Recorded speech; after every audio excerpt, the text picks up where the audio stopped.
any harm that might come upon the land, occasioned by any violation of sexual and other taboos, among others by the citizenry.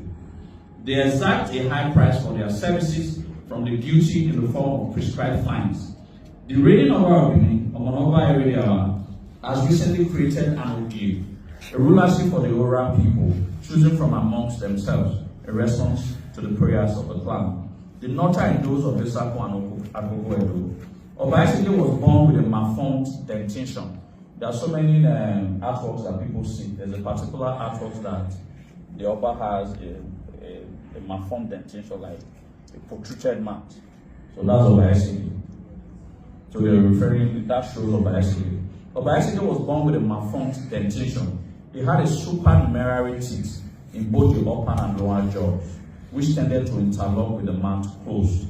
This disturbs his initiation and made necessary the creation of the title of Nohanu, he who speaks for the Edos. This expression roughly equivalent to the Otota or the Urogos, enunciated to the people in a loud speaker voice the desires and opinions of the monarch. A time came when Esige could stand the situation no longer. The Imasuen were invited from land. When the dental surgery was completed, involving the expert feeling of the teeth, Esige lost his deformity and was able to speak directly to his people whenever he desired. This gradually marginalized the Nohanu chieftaincy title. Oba Izoduwa was on the throne of Benin. Information brought to him of the rampaging Nupe hordes in the northern territories of the Decendants. So he sent a delegation led by the war commander Ebohon of Ova village, who was the commander of the Benin armies in the Amowie War, which was then being fought by Oba Izoduwa to contain the succession rebellion of Prof, the Oba's half-brother, in the southeastern district of Decendants. The Benin royal emissary met the Nupe commander in his camp and delivered the Oba's message. This is what the message the Oba sent to him, Oba Izoduwa. I hear that you are engaged in the prosecution of the activity of warfare. In your march, I will ask you to look down and note the color of the soil on which you stand. If the soil is red, then know that you are already in my territories and proceed no further.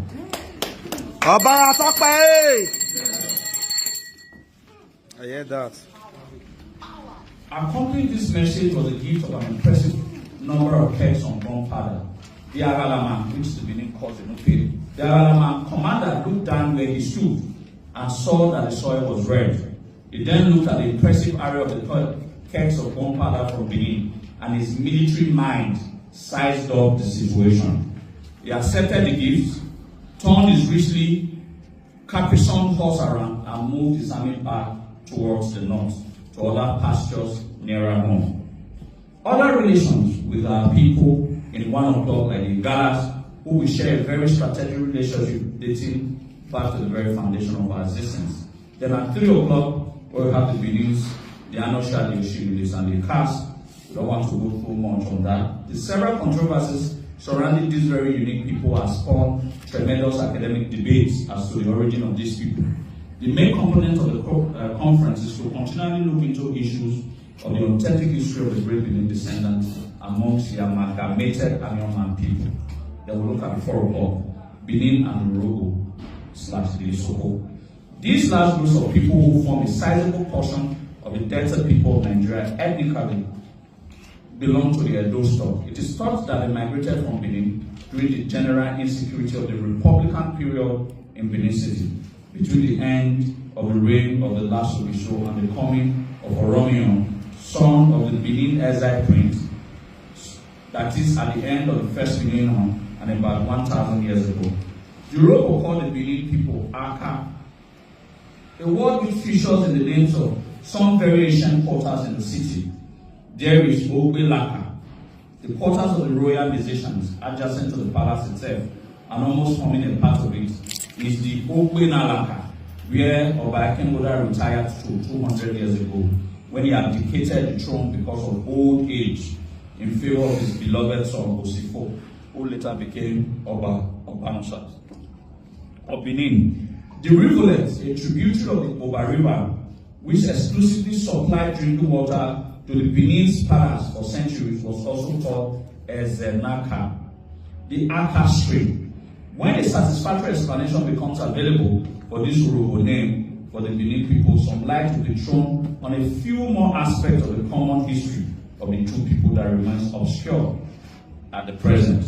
The Urhobos, like the Asans and the Northern Edos, have always looked up to Benin City as their ancestral home. They call the Oba of Benin Oruwakpo, the owner of the world.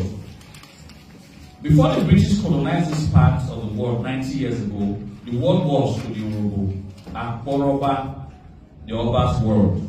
The word since the British colonization of Benin and her territories has become to the Urhobo Akporoyibo, the white man's world. The OVA of an Urhobo or Soko clan derived the right to rule over his people from the Oba of Benin.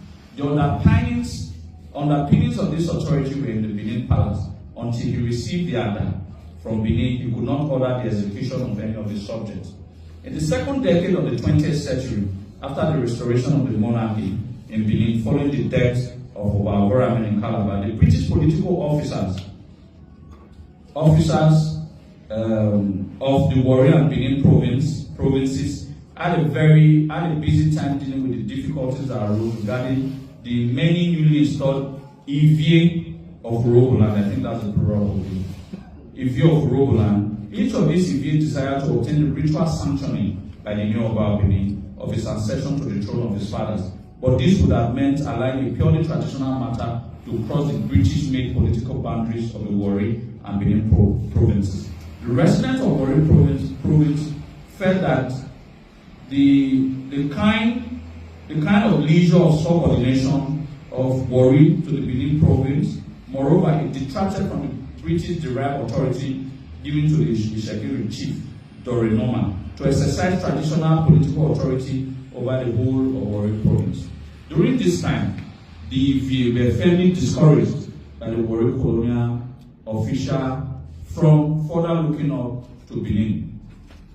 A well-remembered example of a Benin young man who sojourned in Urhoboland and did well in the trade was Edo, son of a Benin chief. He sojourned to Kokori waterside during the reign of Oba Selemden and became immensely rich as a middleman trader. He was invited back to Benin during the reign of Oba Adolo to take up the vacant Iyase title, a vacancy created by the death of Iyase Noheme. He moved his household from Ikpekuri to Benin, accompanied by his great horde of Urhobo wives, children, and Urhobo retainers. He is therefore known in Benin history as Iyase Noduwo, the Iyase that came from Urhoboland. In conclusion, they are to the sea where we have the royalty of the Shekiri as well, and some very distinct tribes of the Jaw, Ikwere, Ekpeye, Oba, Degeman, and a whole lot more of great Benin descendants, biting at the confluence of Okados and Orashi River. The list is quite humongous for us to explicitly talk about in details as a conference to deal with all of these issues. I welcome you all to your ancestral home and pray that by the power of God and our ancestors we'll begin to take those steps that will further the growth and rise of the once glorious and mighty empire, where great kings have been born and the citadel of the God King, the Oba of Benin. God bless all great Benin descendants. God bless all great Benin kings. God bless the new nation that will rise again. Oba Rasop